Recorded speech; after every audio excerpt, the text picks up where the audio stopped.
올해는 멈춤 하나님 앞에서라는 주제로 한 해를 살면서 이제 신명기 말씀을 살펴본다고 말씀드렸는데요. 지난 몇 주간은 이제 높은 듯 정신을 살펴보았고 오늘부터 이제 신명기 말씀이 시작이 됩니다. 그래서 서론으로 신명기, 신명기가 한자로는 반복할 신자에 명할 명자, 기록기자 해서 반복된 명령이라고 되어 있습니다. 이미 출애굽한 이스라엘 백성들에게 하나님께서 율법을 주셨는데요, 가나안 땅을 앞둔 백성들에게 다시 그 율법을 반복해서 교육한다라고 해서 반복된 명령, 신명기라고 부르고 있습니다. 근데 영어 제목은요 좀 어렵습니다. 제가 열심히 연습했는데 괜찮은지 모르겠어요. Deuteronomy. 네, 뭐 더 이상 반복은 하지 않겠습니다. 두 번째 명령이란 영어의 뜻이에요. 두 번째 율법이란 뜻인데요. 이미 출애굽기 그리고 레위기를 통해서 하나님께서 이스라엘 백성에게 율법을 주셨습니다. 하나님의 명령을 주셨어요. 근데 신명기에서 다시 이제 반복을 하고 있는 거예요.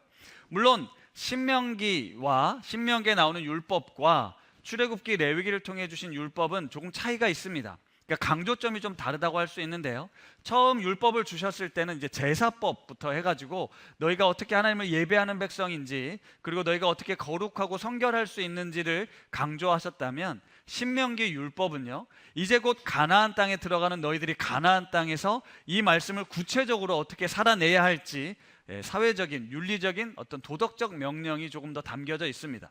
하지만 율법의 정신은 그대로 있고 다시 반복해서 하나님이 주신 율법이다라고 해서 영어를 그렇게 썼고요.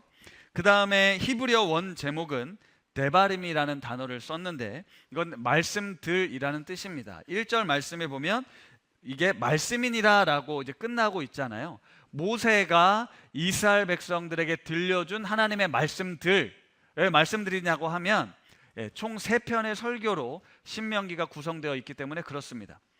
신명기는 죽음을 앞둔 모세가 3번에 걸쳐 설교한 내용이 담겨져 있다고 보시면 돼요. 첫 번째 내용은 이스라엘 백성을 하나님께서 어떻게 구원하셨는지 그 구원의 역사가 기록이 되어 있고요. 두 번째는 이스라엘 백성이 지켜야 될 그 율법을 다시 한번 풀어서 설명해 주고 있고, 세 번째는 그 말씀에 순종해서 너희가 가나안 땅에 곧 들어가게 될 때 그 말씀 지켜 행해라 라는 권면의 말씀으로 이루어져 있습니다. 꽤 긴 신명기 34장으로 이루어져 있는 내용이 긴 설교라고 보시면 될 것 같아요. 모세가 34장에 이제 죽게 됩니다. 그러니까 모세의 유언과도 같은 3편의 설교가 바로 신명기라고 할 수 있어요. 하나님께서 우리를 어떻게 구원하셨는지, 우리를 택하셔서 거룩한 나라, 제사장 나라 삼으셨는데 그러려면 이 율법의 말씀을 너희가 잘 지켜 행해야 된다라는 당부의 말씀과 함께 이제 곧 들어가게 될 가나안 땅, 그 만만치 않은 땅에서 너희가 너희의 정체성 그리고 이 율법을 잘 지켜야만 너희들이 복을 받고 살아남을 수 있다라는 말씀이 이제 거기에 담겨져 있었던 것입니다. 오늘은 이 본문 말씀 보면 출애굽한 지 40년째 11번째 달 첫째 날에 이스라엘 백성에게 들려주신 말씀이라고 기록이 되어 있는 거예요. 광야의 40년간의 여정을 곧 마무리하는 시점에 들려준 말씀입니다. 2절에 보면요, 이런 표현이 나와요.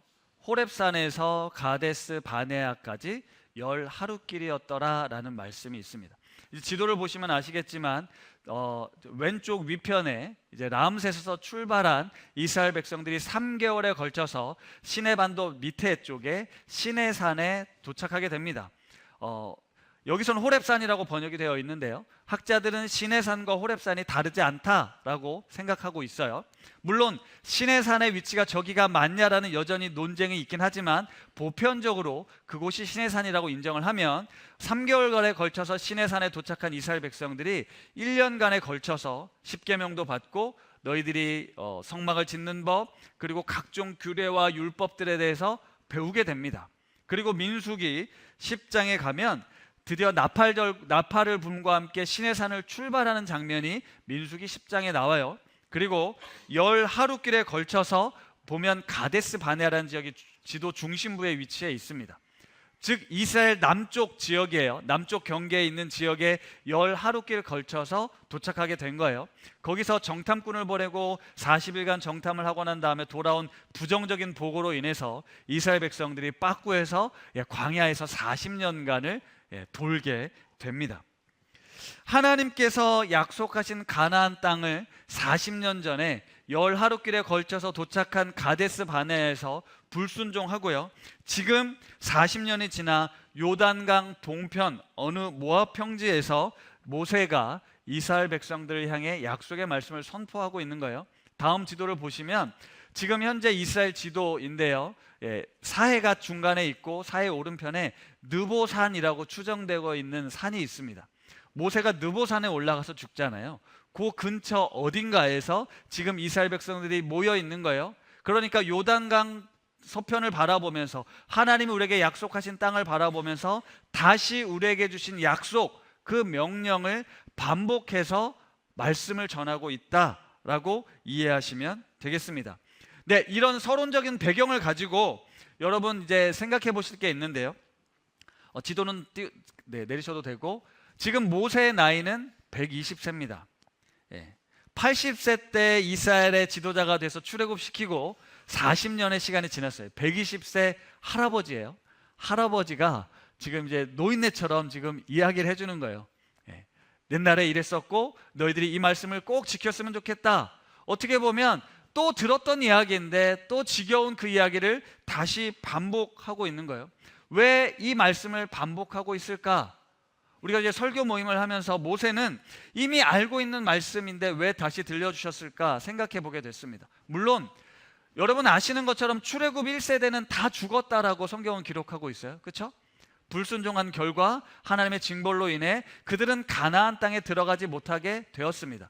근데 더 정확하게 말하면 민수기 14장에 가서 보면요, 만 20세 이상으로 계수된 자들, 그리고 나를 원망한 자들 전부가 가나안 땅에 들어가지 못하게 된다라고 하나님이 말씀하셨어요. 그러니까 우선 20세 이상이고 하나님께 원망했던 사람들이 가나안 땅에 못 들어갔다라는 말씀이에요. 그럼 이렇게 질문할 수 있겠죠. 20세 넘은 사람들 중에 그래도 원망하지 않은 사람도 있지 않겠냐. 정탐꾼이 부정적인 보고했을 때 그래도 믿음으로 가야 된다라고 생각했던 사람들이 있지 않겠냐. 혹시 그런 사람들이 있지 않았을까라고 생각해서 또 이제 제가 검색을 눌렀더니 그건 올바른 해석 방법이 아닌 것 같다. 그럴 가능성은 있겠지만 성경에 보면 여호수아와 갈렙만이 들어갔다라고 명확하게 기록이 되어 있잖아요. 다시 말하면 대다수의 사람들이 그 부정적인 반응에 동참했다라고 볼 수 있는 것입니다. 그런데 이제 제가 드리고 싶은 이야기는요, 우리는 보통 출애굽의 1세대는 다 죽었다라고 생각하지만 그렇지 않고 20세 미만인 사람들은 남아있다라는 겁니다. 그러면 40년이 지났으니까 20세 미만인 사람들도 어느 정도 장성하게 되었겠죠. 그리고 또 광야 기간에서 새로 태어난 사람들, 그 사람들이 출애굽 2세대긴 하지만 출애굽 1세대 20세 미만인 사람들과 광야에서 태어난 2세대 사람들이 지금 섞여 있다라는 거예요. 그리고 또 생각해 볼 건 출애굽 1세대 중에 20세 이상 하나님께 원망한 사람들이 다 가나안에 못 들어갔다라고 되어 있지만 그 즉시 일순간에 모두가 죽은 게 아닙니다. 다시 말하면 40년의 여정 중에 자연사했다라는 거예요. 그러니까 최근까지도 살아있다가 죽은 사람이 있을 수 있고 모세 설교를 마지막 설교를 듣고 모세처럼 그냥 그 자리에서 생을 마감한 사람들이 있을 수도 있다. 왜요? 수만 명의 사람들이 있잖아요. 수십만의 사람들이 있지 않습니까? 별의별 사람들이 다 있었을 거예요. 제가 드리고 싶은 이야기는 모세가 이 반복하는 말씀을 통해서 무엇을 이야기하느냐면 이미 그 광야에 이 설교를 듣고 있는 사람들은 다양한 사람들이 있다라는 거예요. 처음 율법을 듣는 사람들이 아니라 이미 율법을 알고 있는 사람들이 있다라는 거예요. 그리고 가나안 땅 목전에 두고 실패했던 사람들이 있다라는 겁니다. 하나님의 말씀에 불순종해서 원망해서 두려워서 불안해서 하나님 우리가 어떻게 여기 와서 죽게 하십니까? 라고 그렇게 원망했던 사람들, 어떻게 보면 인생의 실패잖아요. 하나님이 약속하시고 내가 그 땅을 너희들에게 줄게, 들어가라고 이야기를 했는데 믿음으로 취하지 못해서 실패한 인생들이 지금 이 광야에 있다라는 겁니다. 여러분, 이 광야에서 실패했던 사람들의 그 마음을 한번 생각해 보시겠어요? 이들의 마음을 생각해 보세요. 내가 왜 그랬을까? 야, 진짜 가나안을 코앞에 두고 왜 그때 그 사람들의 동요돼 가지고 내가 왜 순종하지 못했을까? 내 인생은 끝이야. 실패했어. 더 이상 소망이 없어. 이렇게 괴로워하면서 광야 생활을 보냈을까요? 한번 생각해 보세요. 하나님이 원하시는 반응은 뭐였을까요? 그들이 실패했으니까 너희들 이제 광야에서 40년간 돌다 와 라고 했을 때 하나님에 대한 원망 가지고 내 인생은 실패했으니까 절망하며 살았을까요? 그게 하나님이 원하시는 모습이었을까요? 그렇지 않았을 겁니다. 그들이 자신의 인생을 실패자라고 낙오하고 절망 가운데 괴로워하며 사는 걸 하나님이 원치 않으셨어요. 하나님은요, 광야에서도 그 백성들에게 무엇을 말씀하시냐면, 비록 너희가 가나안에 들어가지 못했지만 지금 이곳에서 나와 함께 하자, 내 말씀을 잘 듣고 나와 함께 동행하자 라고 말씀하셨을까요? 그래서 비록 내가 가나안에 들어가지 못했지만 이곳에서 하나님의 말씀을 듣고 그 말씀에 순종하며 살아가는 것, 그것만으로도 충분히 가치가 있고 의미가 있는 삶이다 라는 겁니다. 가나안 땅엔 못 들어갔지만 그 광야에서 하나님과 동행하는 삶도 절대로 실패한 삶, 무의미한 삶이 아니라 의미 있고 가치 있는 삶이다 라는 거였어요. 하나님은 매일같이 이 백성들에게 내가 너희를 어떻게 구원하였고 너희들이 어떤 말씀대로 살아야 하는지를 끊임없이 가르쳐 주셨어요. 그래요, 광야에서 그들은요, 하나님께서 우리를 이집트에서 건져내신 이야기, 홍해를 가른 이야기, 그리고 이집트 군대를 몰살시킨 이야기, 날마다 만나와 메추라기를 주시면서 하나님이 우리 인생의 주인이시고 우리의 구원자이시고 하나님이 약속하신 바를 반드시 이루어 주실 거야. 우리 부모 세대는 믿음이 없어서 두려움 때문에 그 가나안 문턱에서 좌절했지만 우리 자녀들은, 너희들은 그 약속하신 바를 반드시 이루어라 라고 말씀하면서 끊임없이 하나님을 잘 믿어야 돼, 하나님 말씀에 순종하며 살아야 돼 라고 끊임없이 광야 생활을 통해서 훈련하고 반복했다라는 거예요. 물론 혹시나 그런 기대가 있을 수는 있었겠죠. 내가 회개하고 말씀을 잘 들으면, 그 말씀대로 살아면 하나님이 혹시 가나안에 들어가게 하지 않을까?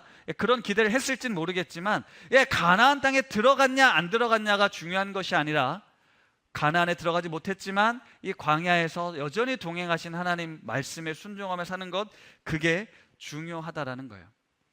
그래서 오늘 말씀에 모세가 이 율법을 반복한 이유가 있습니다.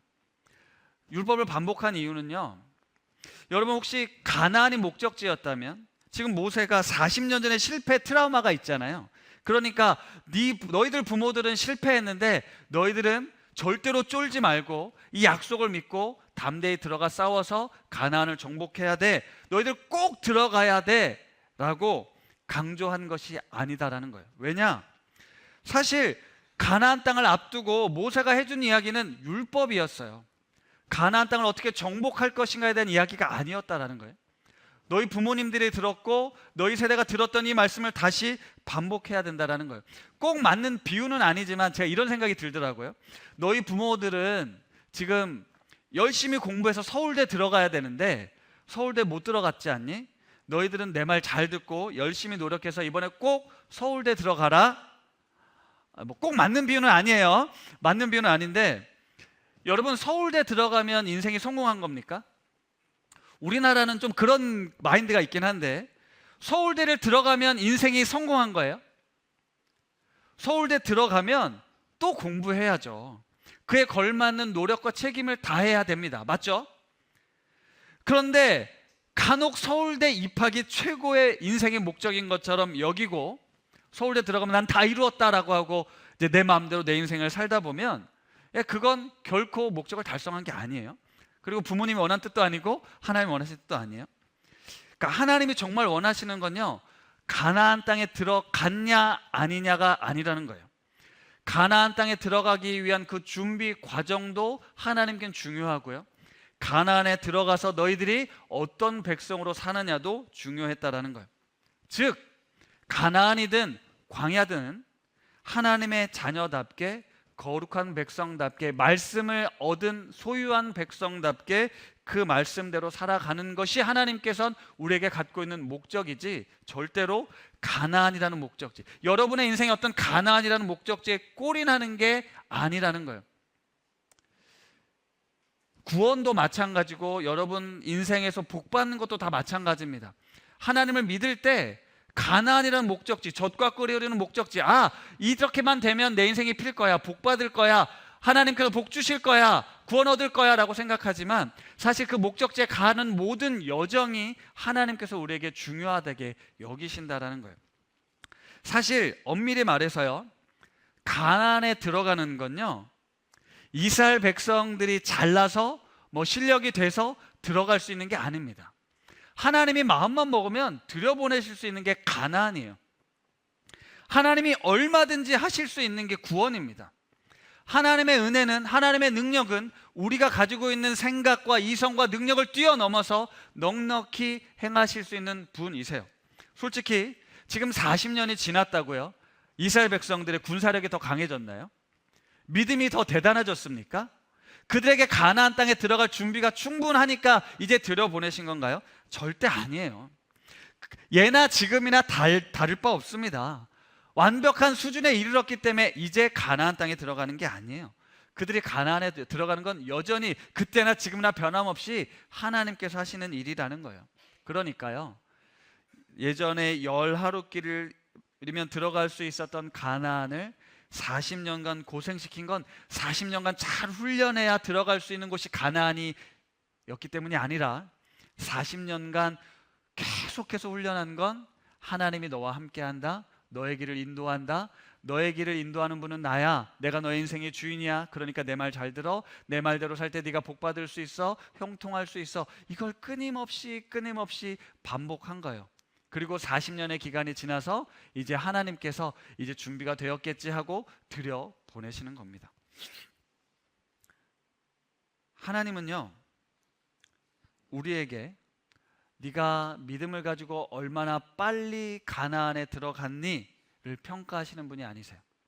하나님이 정말 원하시는 건, 너 여전히 그래도 나를 믿니? 너에게 이런 고난이 찾아왔는데도 나를 신뢰하니? 너의 앞에 이런 장애물이 있는데 내가 할 거라는 것을 믿고 있니? 지금이 아니어도 하나님께서 반드시 이루실 것을 믿고 있니? 이거를 우리에게 원하신다라는 거예요. 이스라엘 백성들에게 40년 전에 하나님이 원하셨던 그거였어요. 가나안 땅을 정탐했을 때 우리가 감히 이길 수 없는 존재들인 것 하나님은 알고 계셨죠. 그러나 너희가 나를 믿기만 하면 내가 그 약속의 땅으로 너를 들여보내줄 거야 라고 말씀하신 하나님이셨거든요. 지금도 마찬가지예요. 여전히 그 40년의 훈련을 통해서 이스라엘 백성들의 믿음, 그 믿음을 훈련하신 겁니다. 더불어서 말씀이 있잖아요.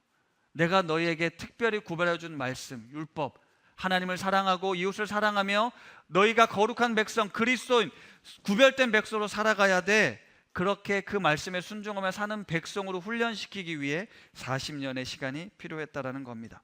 그러니까 모세가 지금 신명기 말씀을 반복하는 이유는요, 이스라엘 백성에게 정말 중요한 것은 너희가 하나님의 백성이고 하나님께 너희 가운데 역사하고 계시고 그 말씀에 순종하며 살아가는 것, 그 율법을 지키는 것, 그 율법을 목숨처럼 붙드는 것, 그것을 말씀하고 있는 겁니다. 보통 이 전쟁의 다음날 싸움이 있으면 어떻게 해요? 다음날 전투를 리마인드 시키고 전략과 전술을 다시 복귀하는 게 맞는데, 하나님은 그런 일을 하신 게 아니라 오늘 이 율법을 다시 백성들에게 들려주고 있다는 겁니다. 하나님은 알고 계셨습니다. 우리의 연약함을, 우리의 믿음 없음을, 또다시 세상에서 좌절하고 넘어질 것을 알기에 이스라엘 백성에게 다시 이 반복해서 하나님의 말씀을 붙잡으라고 이야기를 하는 거예요. 다시 한번 말씀드립니다. 가나안이라는 목적지가 중요한 것이 아니라 광야에서든 가나안에서든 그들이 알아야 할 것은 하나님이 우리의 인생의 주인이시고 우리는 하나님의 말씀에 붙들림 받은 삶을 살아야 한다는 것, 그 말씀에 순종하는 것이었습니다. 자, 40이라는 연도가 있었어요. 40이라는 숫자, 40년. 민수기 14장에 가서 보면 정탐꾼들이 40일을 정탐합니다. 이 40이라는 숫자는 거기서 나왔어요. 정탐꾼들의 하루를 1년으로 계산해서 40년이라는 숫자, 그 이야기를 이야기한 거예요. 그런데 이 40이라는 숫자는 성경에 여러 가지 중요한 의미가 있어요. 준비하는 시간, 돌이키는 시간, 변화를 앞두고 우리를 돌아보는 시간입니다. 인간의 한계를 마주하고 하나님이 일하는 시간이 바로 40이에요. 지금 우리가 사순절의 기간을 보내잖아요. 사순절도 부활의 주님을 기다리는 시간이기도 하고, 부활하신 주님을 기다리면서 우리의 연약함과 우리의 죄를 돌아보는 시간이기도 합니다. 이 시간을 통해서 우리가 부활의 주님을 만나는 거예요. 하나님의 새로운 역사, 새로운 삶을 만나는 거죠. 40년의 시간은 이스라엘 백성들에게 준비하는 시간, 지난날의 과거를 돌아보는 시간, 그리고 새로운 역사를 시작하는 시간의 준비 기간이었다라는 겁니다.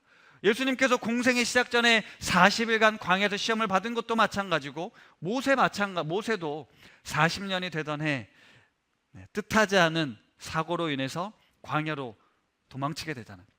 40년, 무려 40년의 시간이 지난 아무것도 아닌 존재가 되었을 때 하나님이 떨기나무에 나타나서 이 모세를 부르시고 지금 40년간 이런 훈련을 시키신 거예요. 이스라엘 백성에게 새로운 도전 앞에 이 40이라는 숫자가 그래서 주어진 것입니다. 그런데 아까도 말씀드렸지만 엄밀하게 따지면요, 이 40이라는 숫자가 완벽하게 채워지는 건 아닙니다. 광야에서 태어난 사람들의 시기가 다 달랐을 거 아니에요. 그러니까 어떤 사람은 30년 훈련 받았을 거고, 어떤 사람은 이제 막 한 달 훈련 받은 사람도 있을 수 있다라는 겁니다. 출애굽 1세대 역시 다 들어가지 못했지만 하나님과 동행하는 훈련을 받았어요. 무슨 이야기냐면, 하나님은 40년이 중요한 게 아니라 중요한 건 뭐라고요? 하나님과 동행하고 있다, 하나님이 우리의 주인이시다, 그 사실입니다. 이스라엘 공동체에 이 40이라는 숫자가 의미가 있었지만 개개인마다 40년을 다 채워야만 가나안에 들어갈 수 있었던 건 아니라는 거예요. 그러니까 다시 한번 말씀드리지만 정말 중요한 건 얼마나 빨리 너희들이 신앙의 목적지에 도달했느냐가 아니라는 거예요. 각자의 속도대로, 각자의 신앙 수준대로 하나님을 향해 그 믿음의 여정, 구원의 여정을 묵묵히 그 자리를 지켜내고 있느냐가 더 중요하다라는 거예요. 공허의 시대라는 책이 있습니다. 조나모라는 대표가 쓴 책인데, 이 사람은 목적주의의 허상을 계속 지적하면서 현재와 그 과정에 집중하는 충만주의라는 걸 이제 대안으로 이야기를 해요. 지금의 현재가, 지금의 과정도 충분히 의미가 있고 가치 있는 삶을 살아야지, 무언가 목적을 정해놓고 목적이 달성되어야만 우리가 만족하고 행복한 것이 아니다, 그거는 허상이다, 그거는 공허한 것이다 라고 이야기를 해요. 여러분, 우리 대부분은 인생의 목표를 정합니다. 대학교도 목표를 정하고, 취직도 목표를 정하고, 결혼도 목표를 정하고, 다 목표를 정해요. 그리고 계획을 세우죠. 그리고 그 계획을 성취하기 위한 방법을 열심히 연구합니다. 최선을 다해 열심히 달려가지만 여러분, 우리 인생이 어디 그렇게 마음대로 됩니까? 우리 인생은 수많은 변수에 의해서 변화무쌍하거든요. 내가 10년 뒤, 20년 뒤를 아무리 완벽하게 계획을 세워도 그때도 되는 게 거의 없습니다. 물론 그 목적을 달성할 수도 있고 그럴 수도 있지만 대부분 우리가 목적했던 바를 다 이루지 못해요. 그러니까 어떡합니까? 실패감, 절망감, 허무함, 내가 이렇게 열심히 노력했는데 결국 그 목적이 달성되지 않으면 좌절하잖아요. 목표가 달성되면, 목적이 달성되면 만족할까요? 절대 그렇지 않습니다. 우리가 생각하는 목표가 달성이 돼도요, 또 다른 목표를 설정하고 또 다시 달려가요. 누군가와 비교하면서요, 내 삶에 전혀 만족을 누리지 못합니다. 그러니까 고통스러웠던 그 과정도, 열심히 노력했던 그 시간, 그 현재라는 시간들도 다 허무하게 사라지고, 목적을 달성했음에도 불구하고 우리에겐 감사가 없는 거예요. 결국 그 목적이어도 우리는 또다시 허무함과 공허함에 빠질 수 있다라는 거예요. 그래서 그 목적주의를 비난하고 이 과정에도 우리가 충만한 삶을 누려야 된다. 목표를 정해놓고 지금 이 순간에도 하나님이 우리에게 주신 생을 누릴 수 있어야 된다라는 거예요. 그리고 그 목적이 달성되면 감사한 것이죠. 달성되지 못했어도 지나온 나의 삶을 충분히 내가 성실하게 살아오고, 내가 원하는 바를 향해서 내 시간을 들였고, 내가 노력했던 결과물들, 흘렸던 땀에 대한 그 가치들을 우리가 누릴 수 있을 때, 그것을 충만이라고 표현했지만 성경적으로 말하면 그리스도 안에서 오늘이라는 이 시간을 우리가 충만하게 누리며 살아가는 것, 그것이 하나님께서 우리에게 원하시는 목적이라는 거예요. 가나안에 들어가지 못했으니까 내 인생은 실패하고 절망하고 괴로워 지내는 것이 아니라 그 자리에서 주님과 동행하며 충만한 인생의 기쁨을 누려야 하는 것처럼, 가나안 땅에 들어갔을 때 여전히 삶의 고민과 문제들을 만나고, 하나님 가나안에 들어왔는데 여전히 내 삶은 왜 이렇게 어려운가요? 왜 싸워야 할 것들이 이렇게 많나요? 왜 이런 유혹이 찾아오냐요? 라고 물을 때도 여전히 신실하신 하나님께서 나와 함께 하신다는 사실을 믿고 걸어가야 되는 것이 우리의 여정이라는 거예요. 그래서 그 가나안이라는 목적이 혹시 우리의 신앙을, 우리의 삶을 공허하고 허무하게 하는 것이 아닐까라는 생각을 해봤습니다. 내가 10년, 20년, 50년을 신앙생활 했으면 뭔가 그럴듯한 목적지에 이르르고 그렇게 하나님이 약속하신 이 젖과 끓이는 복을 누려야 될 것 같은데, 지금 나는 왜 여전히 그 가나안 초입에서 여전히 헤매고 있지? 왜 광야에서 헤매고 있지? 내 인생은 과연 잘 살고 있는 것일까? 그렇지 않다라는 겁니다. 가나안이라는 목적이 달성되냐 안 되냐가 중요한 것이 아니라 그 목적지를 향해 걸어가는 이 여정의 모든 순간에 우리는 하나님께서 주시는 삶의 분복을 누릴 수 있다라는 거예요. 여러분, 만약 40년 전 열 하루길을 걸었던 이스라엘 백성이 가나안 땅에 들어갔습니다. 그러면 그들이 하나님께서 약속하신 젖과 꿀이 흐르는 이 땅에 우리가 도착했으니 이제 우리는 더 이상 고생하지 않아, 이제 행복 시작이야, 그렇게 행복하고 멋진 인생을 살았을까요? 상상해 보십시오. 40년 전에 우리 부모 세대가 열 하루길을 걸어서 정탐꾼들이 부정적인 보고를 했지만, 아니야, 하나님이 주신 약속이 있어, 우리 갑시다 하고 가나안 땅에 들어가면 더 이상 고생하지 않았나요? 이제 탄탄대로가 열렸습니까? 아니었잖아요. 지금 이 2세대의 내용을 보면 아시지 않겠습니까? 하나님이 분명 약속하신 땅 맞습니다. 그 약속, 그 땅은, 그것은 반드시 성취될 것이지만 그것 역시 과정이라는 거예요. 치열한 싸움을 싸워야 합니다. 가나안 민족을 내쫓아야 돼요. 가나안 사람들이 섬기고 있는 우상, 우리가 유혹에 빠질 수 있었기 때문에 철저하게 하나님만을 섬기는 그런 백성이 되어야 했다고요.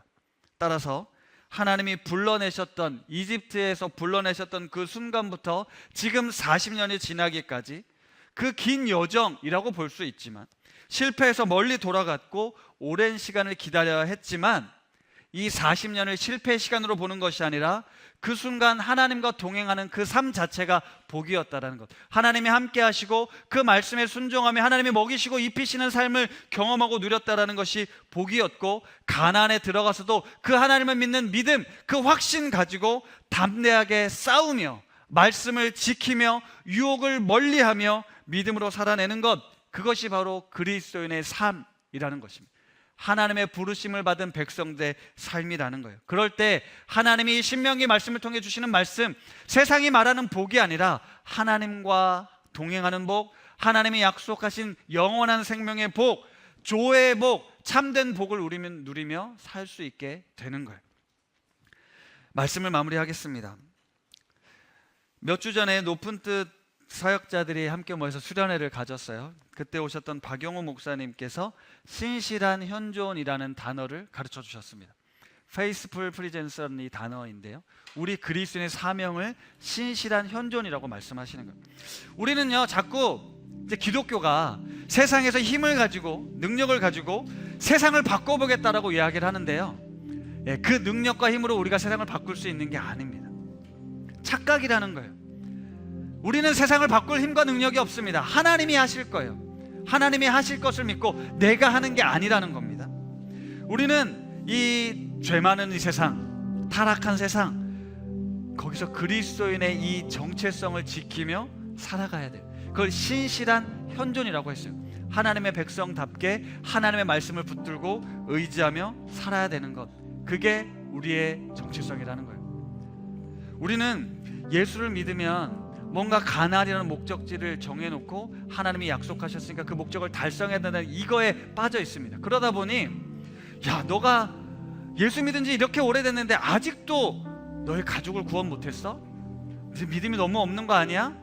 이런 간증 못 들어봤어? 이런 이야기를 들으면서 끊임없이 자신을 실패자로 내몬다고요. 너가 그렇게 믿음이 있었는데 너희 자녀들은 왜 그렇게 못 키웠냐? 우리 스스로가 스스로를 비난한다고요. 정죄한다고요. 우리는 그럼에도 불구하고 우리가 원하고 우리가 기대했던 목적이 이루어지지 않았음에도 불구하고 지금 이 순간 신실한 현존자로 존재해야 된다는 거예요. 여전히 하나님의 약속을 붙들어야 하고 여전히 그 신실하신 하나님을 의지하며 그 말씀대로 살기로 다시 도전해야 되는 거예요. 그날 그 목사님의 말씀이 우리에게 위로가 됐어요. 나는 과연 하나님의 큰 뜻을 이루며 살아야 하는가? 뭔가 우리 안에는 잘못된 부담감으로 인해서 자유하지 못하고 사랑하지 못하고 오히려 계속해서 무언가 더 해야만 할 것 같은, 더 무언가를 이루어야 할 것만 같은 그런 부담감 속에 우리는 착각 속에, 허무함 속에 빠져 있다는 거죠. 이미 지금 우리로 충분하고 이미 하나님은 우리 가운데 거하시며 지금 나의 삶이 광야든 가나안이든 여전히 변함없이 신실하신 하나님께서 동행하고 계시는데 그 하나님의 은혜, 그 하나님의 감사하며 그 하나님의 기쁨을 누리지 못하고 우리는 여전히 불안해하고 원망하며 실망하고 좌절하고 있는 것, 그런 것은 아닐까 싶습니다. 가나안에 열흘이면 갈 수 있었는데 당신들 때문에 40년이나 걸렸어. 네 책임이야. 그렇지 않다라는 겁니다. 우리의 믿음도 신앙도 삶도 자꾸 빨리빨리 목적지에 도달해야 된다고 생각하는데 우리 각자의 생긴 모양대로, 생긴 속도대로 자신의 시간을 지나십시오. 대신 방향, 목적지를 놓치시면 안 돼요. 하나님은 우리 모두를 결국 영적 가나안에 이르게 하실 겁니다. 그 여정 중에 우리는 하나님의 백성으로서 나에게 주어진 자리, 나를 부르신 그 자리에서 신실한 현존자로 있어야 돼요. 세상은요, 끊임없이 우리를 경쟁에 부추기죠. 물질 만능, 돈이 없으면 안 돼요. 치열한 경쟁, 서열과 계급이 나뉘어지고 글로벌한 세상 속에서 어디부터야 우리나라가 살 것인가, 너무 괴롭습니다. 그러다 보니 힘이 있어야 돼, 돈이 있어야 돼, 빨리 능력을 가져야 돼, 빨리 뭔가를 이뤄야 넌 뒤처지지 않을 수 있어 라는 거에 우리는 매여 있어요. 그렇지 않습니다. 세상적 가치와 기준에 회물두지 마십시오. 하나님이 우리를 선택하셨고요, 우리를 불러내셨고요, 우리를 가나안에 이르게 하실 것인데 각자의 흐름과 속도가 다 다를 수 있어요. 그러니 좌절하지 마십시오. 낙심하지 마십시오. 하나님의 그 신실한 약속을 붙들고 나의 삶의 자리에서 내가 하나님을 믿는 사람답게 사시면 됩니다. 오늘도 실패의 자리, 두려움과 불안의 자리가 있지 않습니까? 그럴 때 우리에게 약속하신 이 말씀, 그 말씀이 생명의 말씀입니다 라고 붙들고 하나님을 의지하며 살아가는 우리 우신 가족들 다 되실 수 있기를 바랍니다.